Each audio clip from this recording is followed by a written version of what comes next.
everyone, this is Kelly from Seoul. How are you?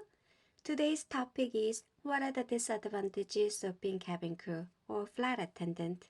So we are going to talk about cons of being a cabin crew. As we all can see, there is no perfect job without a single drawback. Every job has its advantages and disadvantages, and so does cabin crew job. When you answer to this question, it's better to give answers show that you understand the disadvantages and have an attitude to overcome it. But don't list too many of them. One or two may sound okay, and choose the one that others can sympathize with, not just the one that applying only to yourself. In this video, I'd like to introduce you a useful way answering disadvantages of being cabin crew in cabin crew interview. But you don't always have to say in this way. I just hope this guideline helps beginners to have a rough idea about what to say to these questions. Before we start, let's check out the words that have same meaning of disadvantages. Interviewer may choose to use different words instead of saying disadvantages. Cons, drawback, downside, demerit, challenge, setback, and many more. Alright, then let's take a look at the effective ways to arrange your answer. We are going to combine the answer with introduction, disadvantages, and what you will be working on to overcome it. So you are going to talk about how to overcome the disadvantages of being cabin crew. First of all, useful expressions for introduction. I think there are just a few disadvantages. I don't think there are many disadvantages, but I heard. Actually, I don't see many disadvantages of being cabin crew.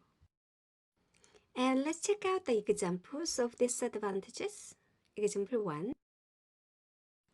Cultural differences to deal with. Cabin crew might face culture shock because of another culture they have never experienced before. Example 2. Working with irregular schedules. Cabin crew expect to work at any time of the day and any day of the year, including weekends and public holidays. And number 3, traveling between multiple time zones, which causes jet lag. The work can be demanding as cabin crew have to deal with and often work through tiredness and jet lag when crossing over different time zones. Last example, physically and emotionally demanding, particularly on long-haul flights. Cabin crew members work extremely hard in confined spaces and spend a lot of time on their feet. They also deal with many different passengers and unexpected situations. And finally, let's check out the completed examples, including what you will be working on to overcome disadvantages of being cabin crew. Example 1. Well, as what I hear, cabin crew might have the cultural differences to deal with. Even if they face a shocking situation, they should deal with it with a smile. I think that's what a professional cabin crew is supposed to do no matter what comes up.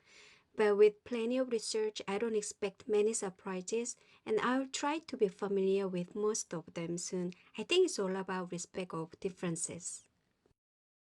And number 2. Well, actually, I don't see many disadvantages of being a cabin crew, but I heard that the life of cabin crew members can be affected in different ways because of irregular work schedules. Since cabin crew are expected to work at any time of the day and any day of the year, they may not be able to share precious moments with family or friends, but I think it's a matter of planning and they can still use day off and annual leave.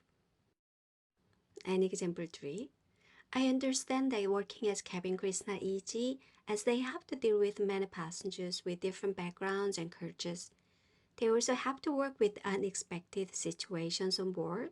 That's why cabin crew have intensive training, and if I work as cabin crew, I'll make sure to study and update myself before each flight to become an efficient cabin crew member of your team. And last example. I don't think there are many cons of being a cabin crew, but I understand that cabin crew job can be physically and emotionally demanding, particularly on long-haul flights. They work extremely hard in confined spaces and often work through tiredness and jet lag when crossing over different time zones. If I work as cabin crew, I'll make sure to take care of myself to keep good condition by exercising and taking enough rest before and after the flight. Well, that's it for today. And once again, make sure to use your own words and story to make your answer more interesting. I really hope this video helped you to prepare your answer. And please check out other videos about cabin crew CV and other interview answers. Thank you for watching today and meet me again on the next video. Take care and bye!